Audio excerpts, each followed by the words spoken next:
The one way that guarantees that you can raise and survive is by building a great business.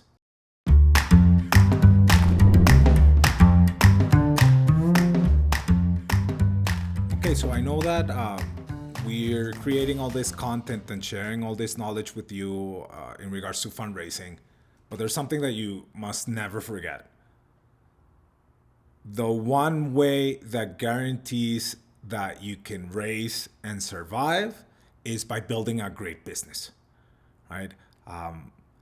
The best way to prepare yourself for fundraising is by having an exceptional asset that people want to invest in, by not needing the money. Typical examples now in this day and age, it's way better to be break even as part of your story than not, right? Because investors, you want to be able to tell them that all the money that they're going to invest is going to go into growth and not into paying for OPEX. As you prepare for building this great business and you build a great business, do remember that a lot of the investors out there are actually quite a useful resource to improve your business. This whole thing that we do with fundraising and all of these improvements around the story is not about the storytelling exclusively.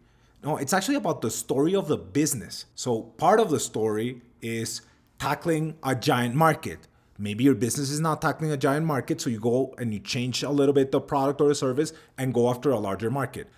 Maybe your team is incomplete, so part of improving the story is improving the team. Quite typical in crypto. If you have a team, if you're building something in crypto and you don't have a crypto team, like you're not gonna raise, or it's highly unlikely because people are not gonna believe they're gonna be able to do a great or recruit a great crypto team.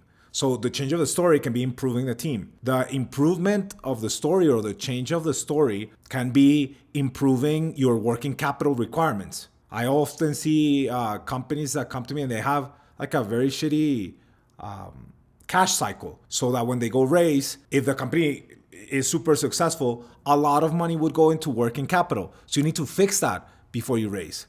So again, the best way to prepare for a raise is to build a great business. And as you improve the story, and we coach and we coach founders on how to improve the story, this is way more often than not managerial decisions that take time. This is usually not just a change in positioning. This is not a gimmick. Fundraising is not a gimmick. It's setting up your business in a way that it is a no-brainer for a few folks to invest. So please keep this in mind always. This is not just about storytelling. This is building a great business. There's nothing better than great traction and a great business that will essentially guarantee you a round. If you do phenomenally well, you'll raise. So remember, this is about building a great business. It's not about telling a nice story.